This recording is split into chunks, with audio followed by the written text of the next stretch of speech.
"Ma'am, this is a closed dive evolution, not a clipboard tour. There are no civilians on my deck. Step back behind the yellow line before somebody steps you back." The voice carried the length of the bay, bright and certain, pitched to be heard by every student rigging a rebreather along the wall. It belonged to a young man in a black wetsuit, cut to the waist, the sleeves tied off at his hips, his chest still steaming from the tank. He had the easy swagger of a man who owned the room he stood in, and on that morning, he believed he did. She had walked onto the deck the way water finds a level, without a sound, and exactly where it meant to be. A woman past 40 in a plain red windbreaker and khaki trousers, a laminated visitor pass on a lanyard at her chest, a clipboard held loose at her side. She did not stop walking when he barked at her. She did not look at him at all. Her eyes were on the long rigging line, on the row of closed-circuit rigs laid out on the steel, on the students' hands moving over the hoses. The dive deck was loud in the way those places are loud before the sun comes up. Fluorescent light hammered down off the wet floor. The dive tank steamed at the center of the bay, a black square of water 30 feet on a side, and the air smelled of chlorine and neoprene and cold metal. 24 combat diving students knelt along the wall, checking the LARV rigs they would breathe off in the next hour. The whole room hummed with the small clicks and hisses of men who thought the most dangerous thing in the bay was the water. It was the kind of morning every man on that deck had been taught to want. The instructors moved among the students with the loose authority of people who had earned their place in the hardest way the Navy offered, and the students watched them the way the young always watch the men they hope to become. There was a graduation in 9 days. There was a change of command in 1. The base had told the deck that a civilian from the safety office might come through before the ceremony, somebody with a clipboard, who would poke at the rigging and write things down and leave. And the deck had filed that warning where the deck filed all such warnings, which was nowhere. None of them had pictured her. None of them had pictured anybody who mattered walking out of the dark and onto their steel without a sound. Petty Officer First Class Trey Donnelly was 27 years old and the lead instructor on the deck that morning, and he did not like being ignored. He came off the lip of the tank and crossed toward her, unhurried, playing it for the class. "You want to audit something," he said. "Audit the parking lot. You hearing me?" "Carry on with your checks, Petty Officer," the woman said. 3 words and a rank, and her voice was so level it seemed to lower the temperature of the room a degree. She did not raise it. She did not sharpen it. She simply set it down between them and kept walking. Up on the supervisor's platform, a heavy man in a duty uniform had stopped writing on his board. Command Master Chief Webb Kerrigan had run that deck for 11 years, and he had learned to watch the thing nobody else watched. He was not watching the woman's face, or her windbreaker, or the visitor pass. He was watching her hands. They moved with no wasted motion at all. They did not fidget with the clipboard, or touch her hair, or find a pocket. They hung at her sides the way a diver's hands hang in the water, loose and ready and still. Donnelly's swim buddy, a lean kid named Luke Bauman, leaned against the rack of weight belts and grinned. "Clipboard ladies lost," he said, loud enough. A couple of students laughed because they were supposed to. The woman reached the end of the rigging line and crouched. She did it slowly, knees and not back, the way a person moves when their knees have a lot of miles on them. A student's rebreather lay open on the deck in front of her, the breathing loop coiled, the hoses laid out. She looked at it the way another person might look at a sentence, with a word out of place. And then her hand settled on the rig. They settled like they had done it 10,000 times. 1 palm flat on the housing, 2 fingers tracing the loop from mouthpiece to canister and back, a small turn of the wrist to lift the second stage and look beneath it. There was nothing showy in it. There was nothing uncertain in it either. It was the touch of someone who had breathed off a rig exactly like it in water, cold enough and dark enough to kill, and had lived because her hands knew the loop without her eyes. On the platform, Kerrigan's pen stopped against the board and did not move. Donnelly did not see any of that. He saw a civilian crouched over government equipment, and he saw a deck full of students watching to learn what he would do about it. "Ma'am," he said, and the word had teeth in it now. "Step away from the gear." The woman did not step away from the gear. She stayed crouched a moment longer, looking at the fouled rig, and the bay's noise seemed to thin around the small island of her stillness, the way the surface of water goes flat and strange a half-second before something rises through it.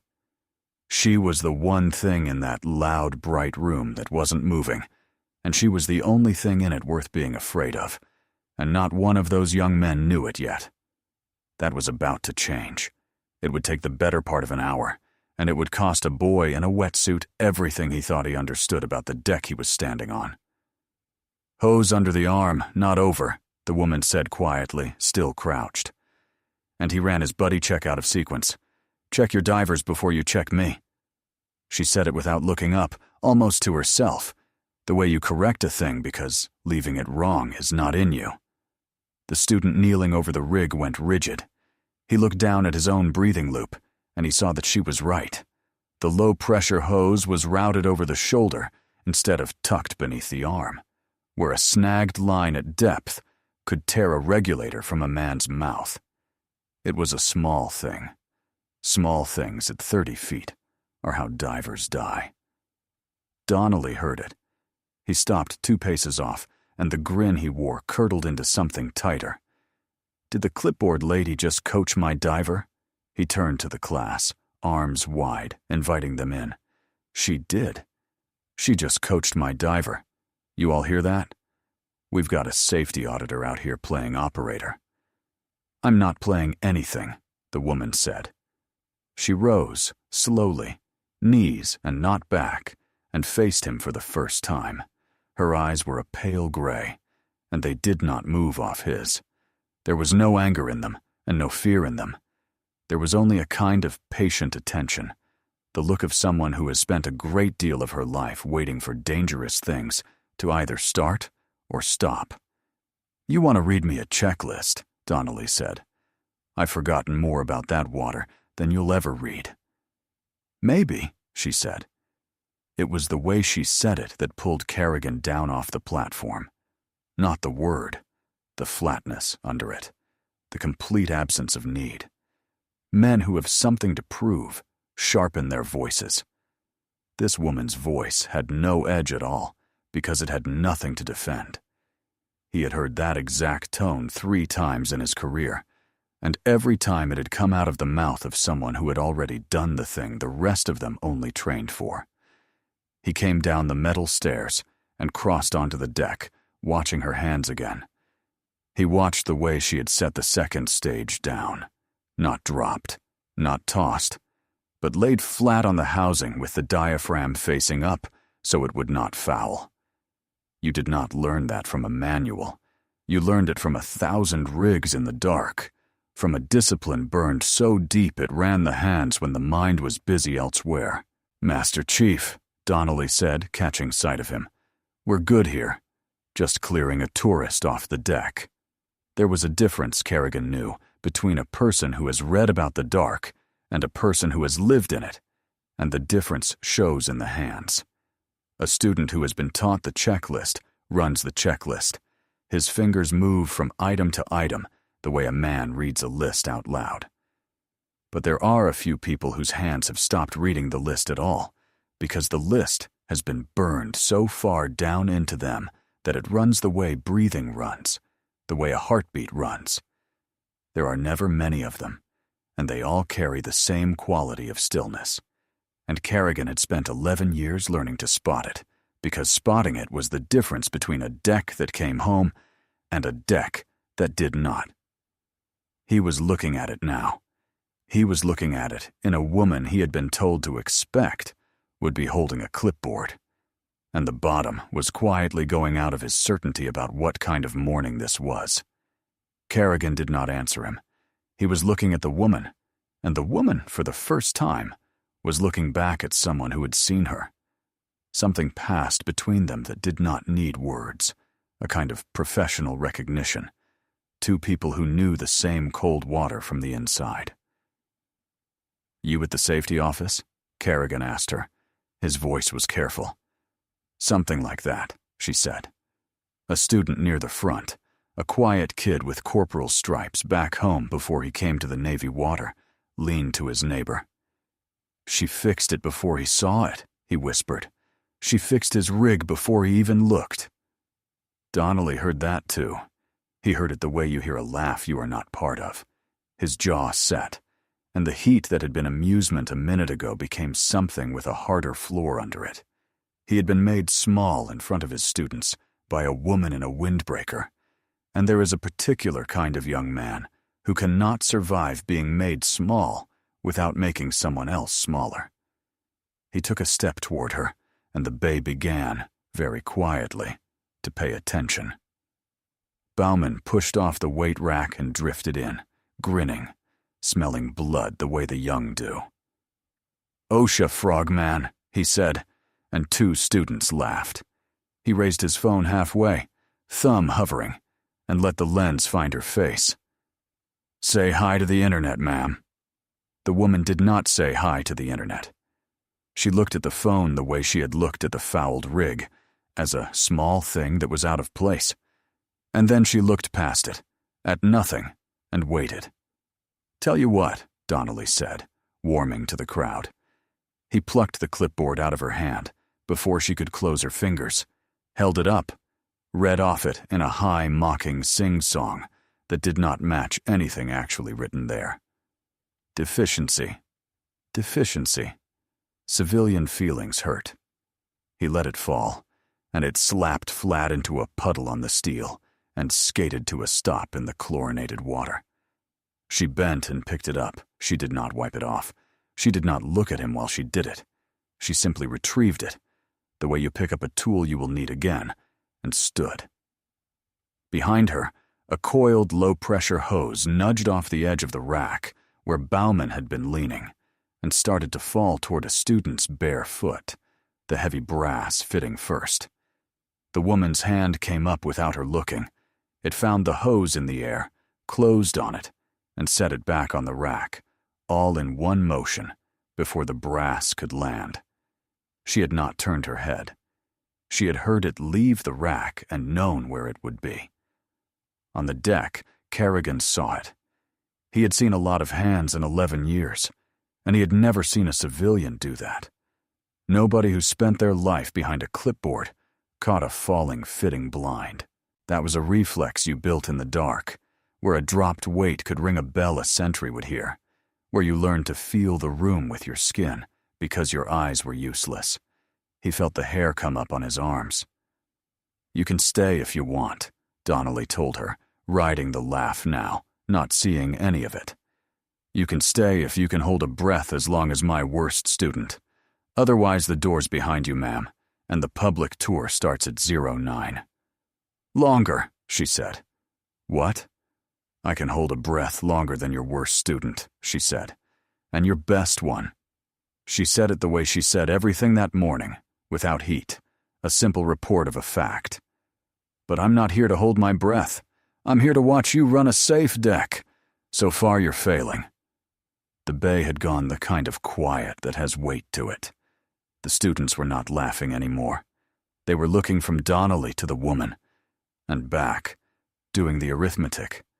Young men do when they sense that the man they are supposed to follow has picked the wrong fight and does not know it yet.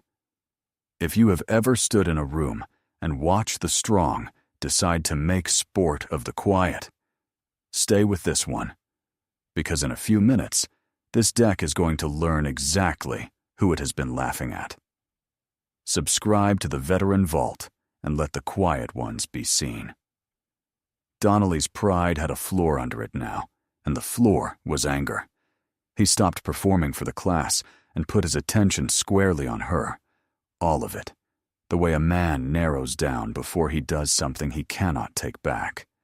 His eyes dropped to the small, clipped device on her lanyard.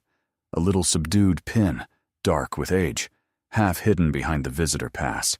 He reached out and flicked the pass aside with one finger to see it. "That a real pin," he said, "or a gift shop pin?" It was a diver's insignia, and beside it, smaller, the device of a community that did its work in the water, with things that were built to come apart in your hands. He did not recognize it. He had been in the teams 4 years, and he had never had to learn what it cost to wear that one. "You know what that costs to wear?" he said, louder, turning it into the next bit for the class.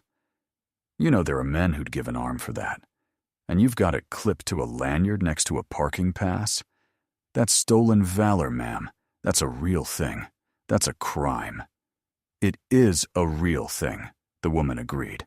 "Stolen valor. So which is it? You buy that online?"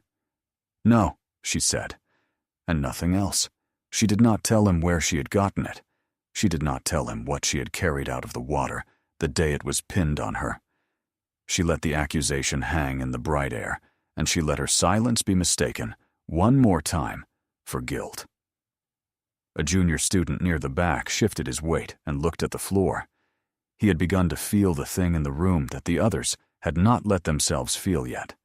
The wrongness of it. The way a crowd will let a thing happen that not one person in it would do alone. He did not step forward. None of them did. They found the wet steel at their feet very interesting, the way men do when they are about to let a thing be done in front of them. That was the part the woman had seen before, in rooms harder than this one. It was never the loud man who frightened her. The loud man was a known quantity. You could read him the way you read a current, and you could set against him. It was the quiet ones along the wall who told you what kind of place you were in, whether one of them would step out of the line, or whether all of them would study their own boots and let it run. She had served with men who would step out of the line into anything, who had stepped out of it for her in the dark and paid for it. And she had served alongside whole rooms who would not. And she had learned not to hold the silence against the young. They had not been tested yet. They did not know which kind they were. This morning, she thought, watching them look away, a few of them were finding out, and they would carry the answer a long time. "Off the deck," Donnelly said. "Bowman, walk the civilian out." "Petty Officer Donnelly." Kerrigan's voice came low and flat across the deck, the voice of a master chief who has decided to stop watching and start acting. "Stand down." Donnelly turned, and the class was watching, and a young man with his blood up in front of an audience will do a stupid thing rather than be corrected. "Master Chief, I've got this. She's a tourist who put her hands on a rig and mouthed off. I'm clearing her. That's the deck running safe." "Son, I've got it." Kerrigan stopped. He could have made it an order. He saw, in the half-second he had to choose, that an order in front of the class would turn the boy harder, not softer. And the woman had not asked him to intervene, had not looked to him at all. She stood there with her wet clipboard and her tarnished pin and her pale gray eyes. And she waited, the way she had waited at the rigging line, the way Kerrigan was beginning to understand. She had waited in worse places than this. Donnelly stepped into her space. He came in close enough that the bay went silent all the way to the back wall, close enough that the steam off the tank seemed the loudest thing in the room. He looked down at her from 6 inches away, and she looked up at him, and she did not move so much as a hand. Kerrigan stepped off the deck to the gray phone bolted to the bulkhead by the dive locker. He kept his eyes on the two of them while his fingers found the keypad by feel. The line picked up on the second ring. "Quarterdeck, this is the dive deck," he said, low and fast. "Get me Captain Ashby, the change of command survey detail. Wherever he is in the building, get him. Now." A pause on the line, a question. "Tell him," Kerrigan said, "that the new commanding officer is already on my deck, and tell him to hurry." He hung up and crossed back, and the thing he had half known since she caught that hose blind was hardening into the thing he was now sure of, and the sureness made his chest tight. He had seen the pin. He had placed the community.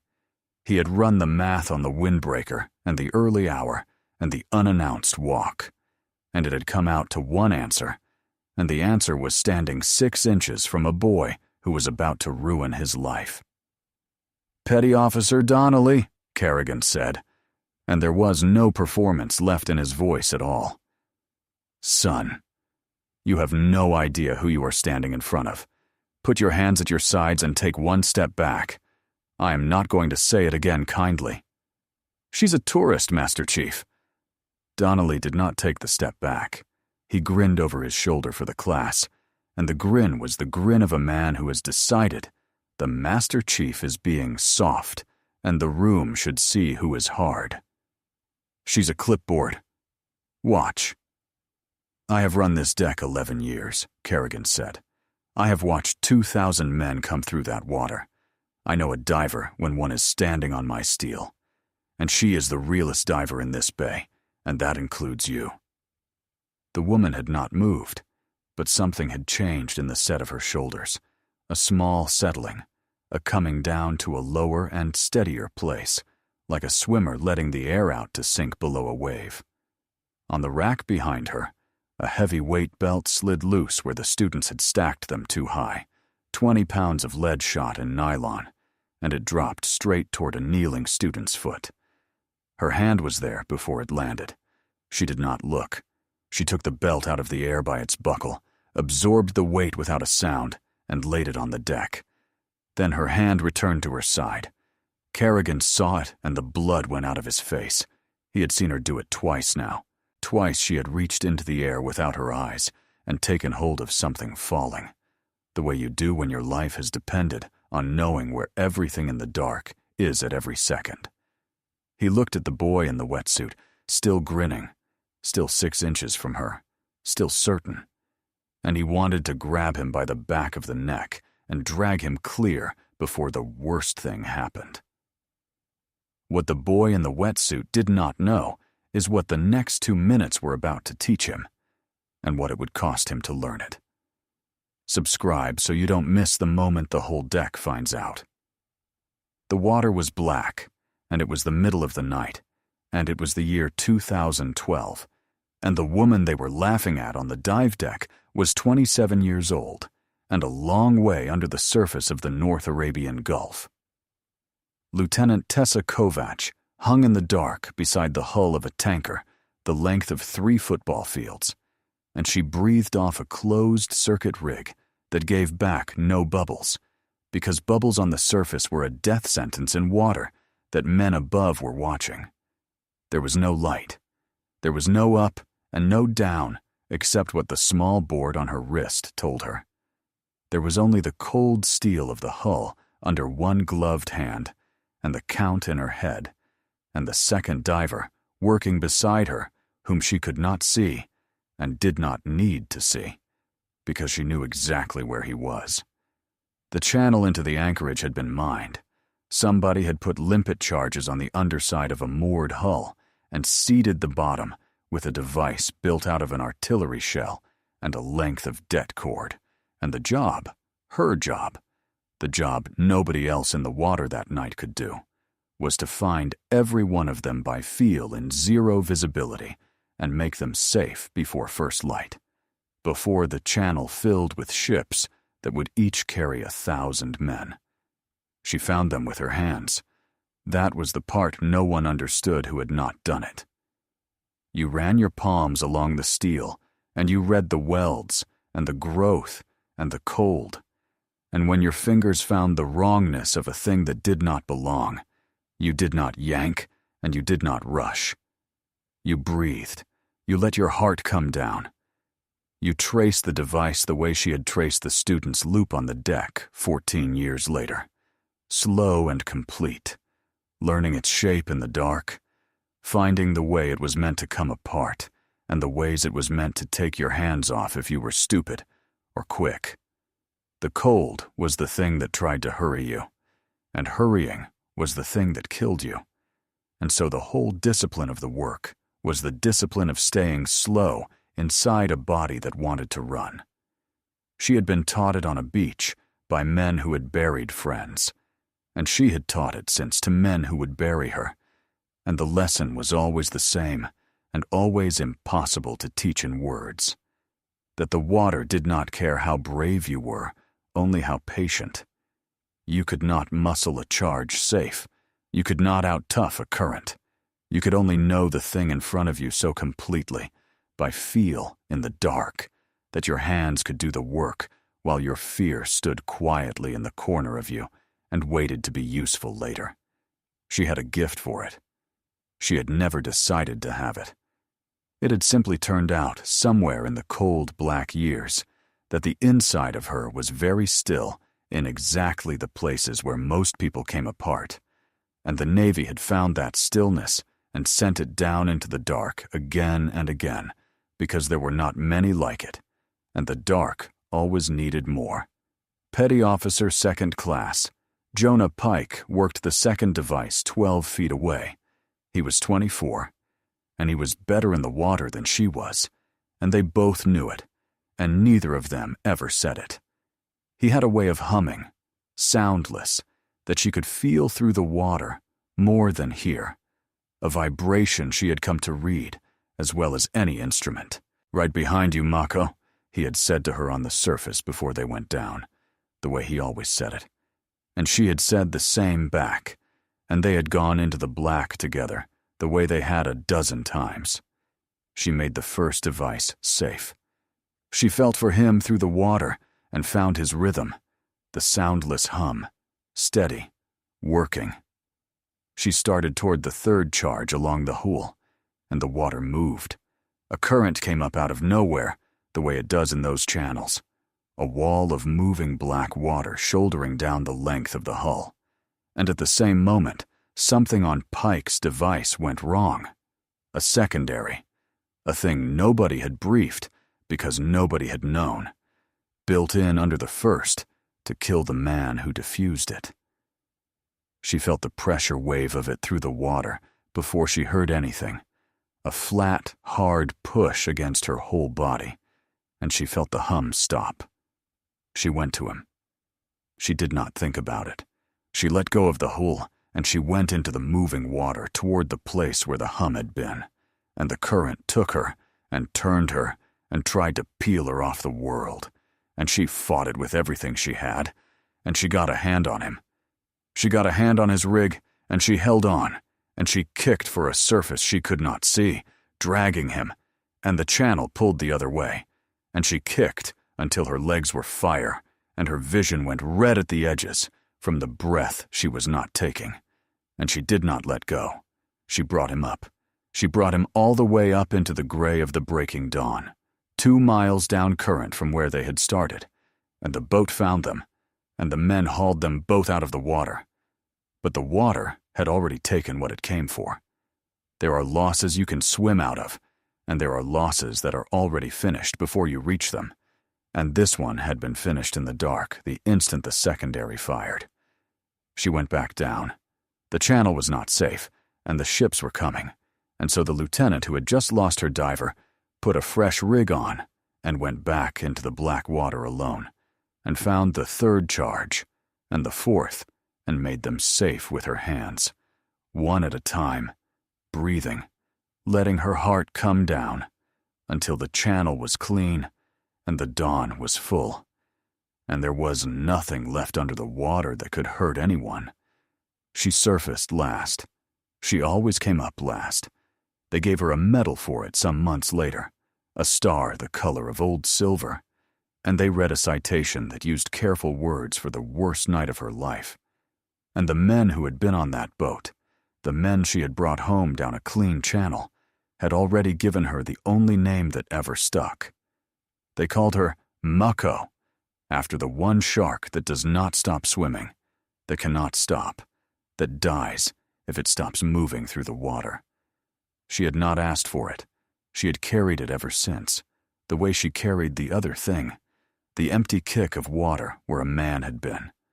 The gulf went flat and pale and endless in the memory, and a single swirl of disturbed water closed over the place where Jonah Pike had worked.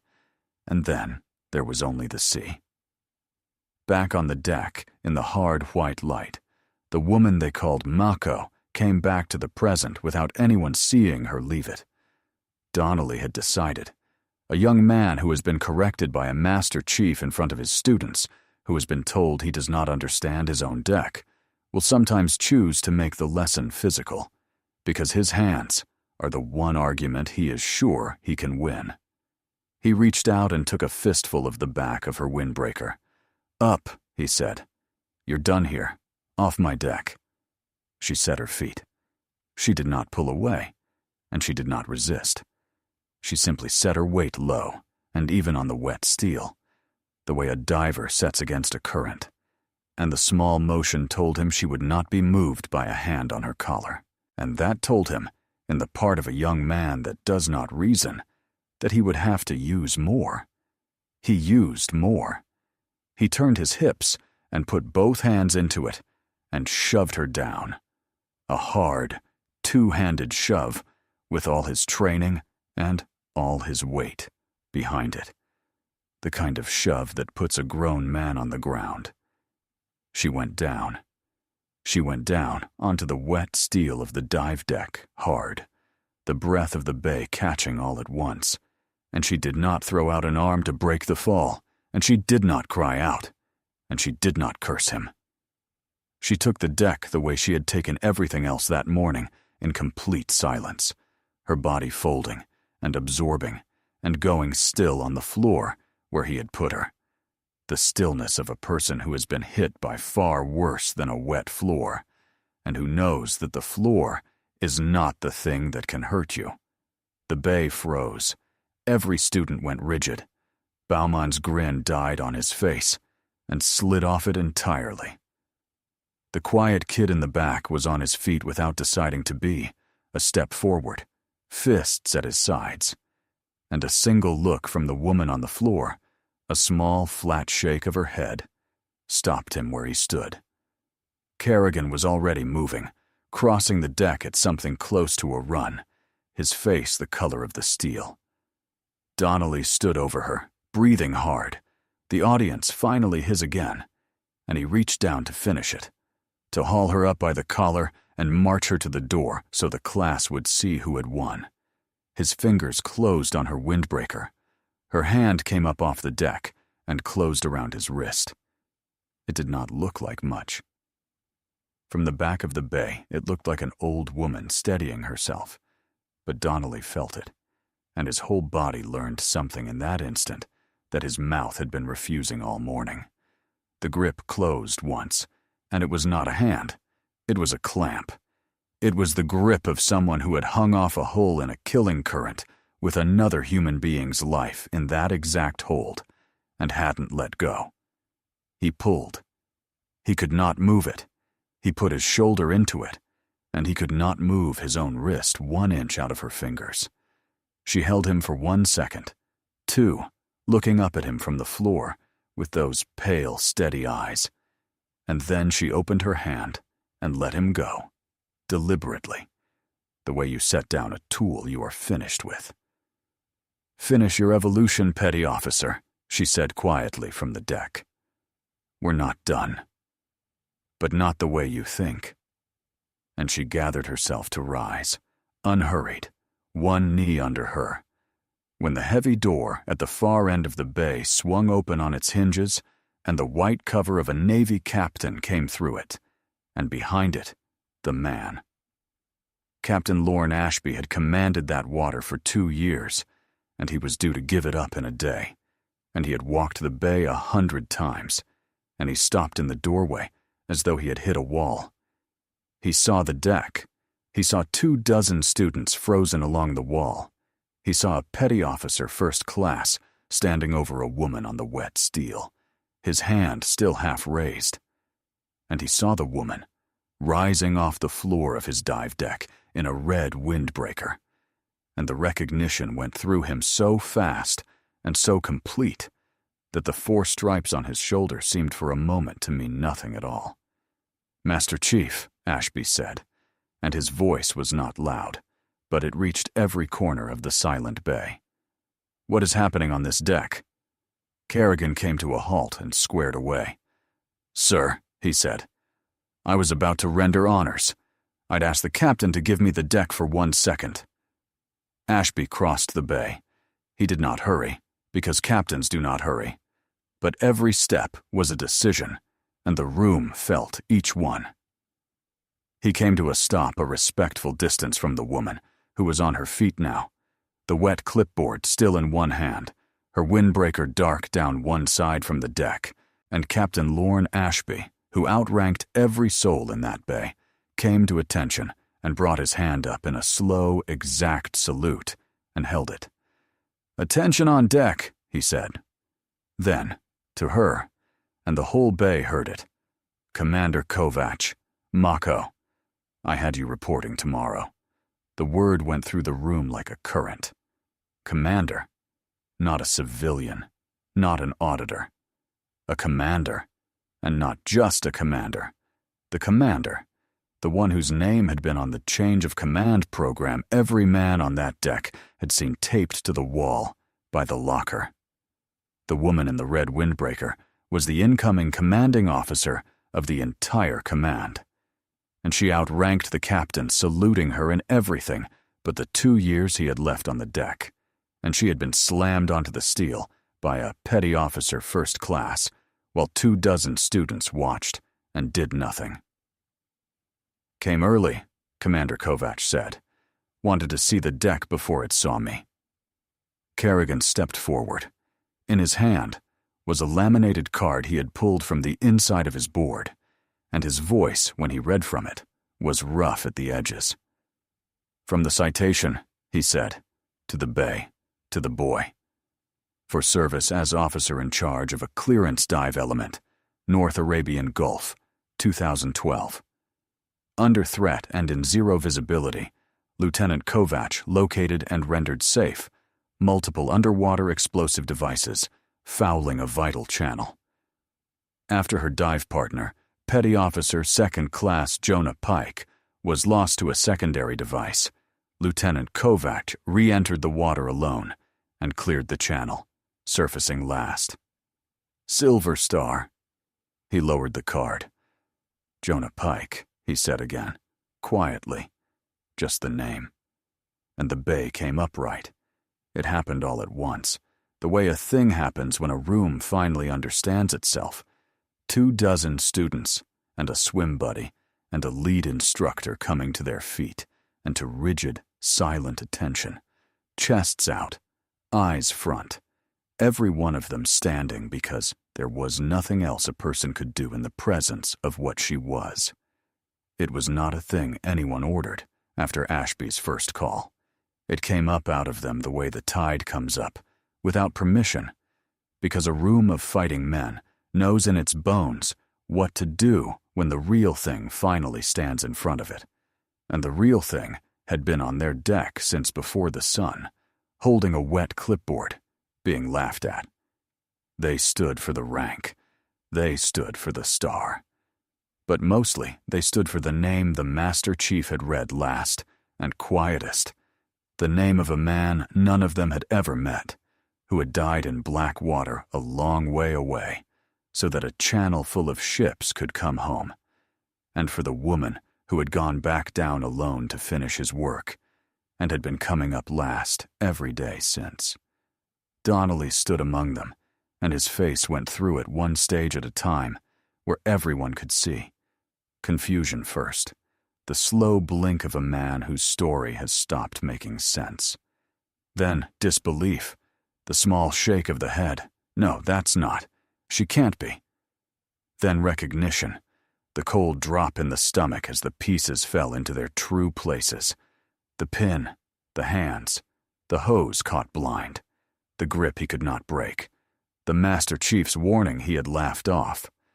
And then, last, horror, pure and complete, as Trey Donnelly understood that he had taken his commanding officer by the collar and slammed her down onto the deck of her own command, in front of the men she had come to lead.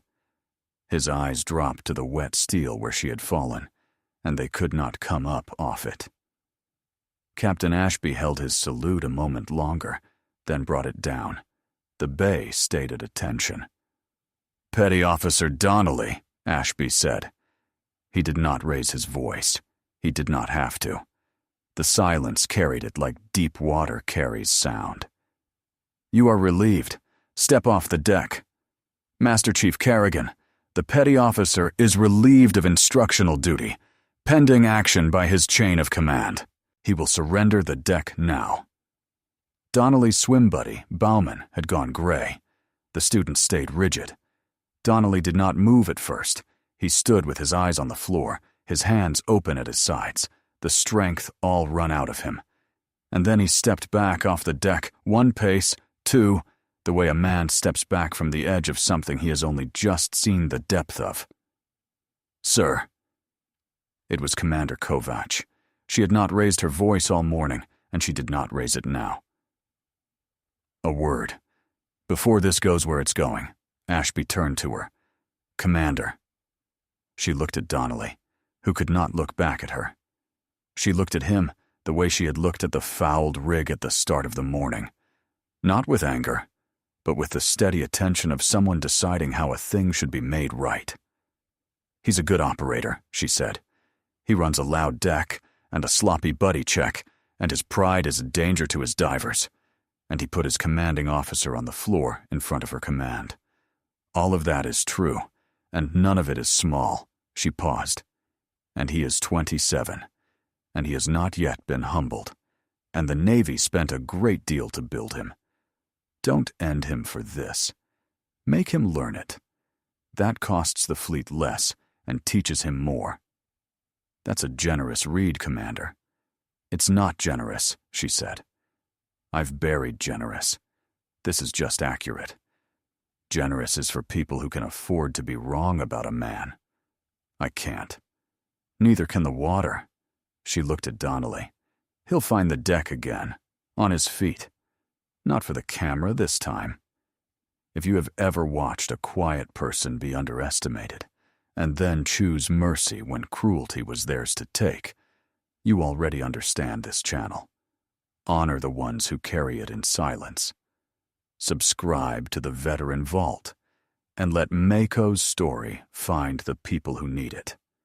Ashby looked at her a long moment, and then he nodded. Once, the nod of a man handing something over that he was glad to hand. "Your deck, Commander. A day early." She turned to the bay full of standing men, and for 1 minute she took the deck, not as the auditor they had laughed at, but as the diver she had always been. "Sit your rigs down and listen," she said, "because the next part is the only part that keeps you alive." And she walked the rigging line and made the safety point she had come at dawn to make, plainly about hoses routed under the arm and buddy checks run in sequence, and the 1,000 small disciplines that are all that stand between a diver and the dark. And the bay listened the way it should have listened from her first quiet word. Every face turned to her, every man hearing in her voice now the weight he had refused to hear before. The harbor was going dark when she came down to the dive pier that evening, alone except for the boy she had allowed to follow her. The water at the pier's end was black and flat and moving slow with the tide, and the lights of the base were coming up yellow behind them, and Commander Kovach stood at the rail and looked at the water the way she had looked at a great deal of water in her life. In her hand was a single brass bolt snap, a small dive fitting, worn smooth with handling, the kind a diver clips and unclips 10,000 times until it is more familiar than his own name. Trey Donnelly stood a respectful pace behind her. He had asked to come. He had found her after the bay cleared and stood in front of her with his cover in his hands and said the only true thing he had said all day, which was that he was sorry, and she had told him that if he meant it, he could walk down to the pier with her at dusk. And he had. His name was Pike, she said, not turning around. Jonah Pike. He was better in the water than I was.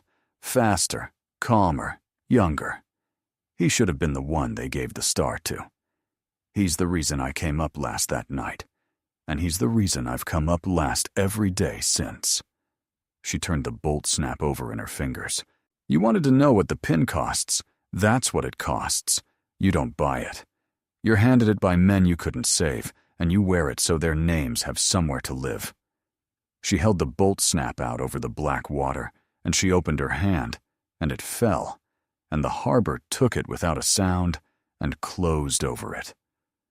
For a moment she stood with her hand still open above the water, the way she had stood with her hand open above Donnelly's wrist, letting go of a thing on purpose. Then she lowered her arm and turned, and she looked at the boy, who had tears on his face he was not trying to hide, and she put out her hand. He took it. The handshake was brief, and it was real. Tomorrow you start over, she said. On your feet. You'll be a good operator yet. The water doesn't care what you were this morning. Neither do I. They walked a few steps in silence, and then she stopped, because there was one more thing, and she had learned long ago to say the things that mattered while there was still a person in front of you to hear them. You'll want to make this morning the whole story of yourself, she said. Don't. A man is not the worst thing he did before breakfast. He's what he builds on top of it. I have put better men than you in the water and watched them not come back, and not one of them would want you to spend your career flinching at a wet deck. So learn the lesson, and then carry it the way you'd carry a good knife, where you can reach it, but not where it cuts you every time you move. He nodded. He did not trust his voice, and she did not make him use it. She had said what there was to say, and she had said it the way she said everything, plainly, and then she let the silence do the rest of the work. She turned him by the shoulder, gently, back toward the lights of the base, and they walked up off the dark pier together, the old diver and the young one, and the water behind them lay flat and quiet and kept its names the way it always had. Some warriors fade quietly into the years, but the valor never leaves them. Honor the ones who carry it in silence. Thank you for staying and watching. Subscribe to the Veteran Vault for more.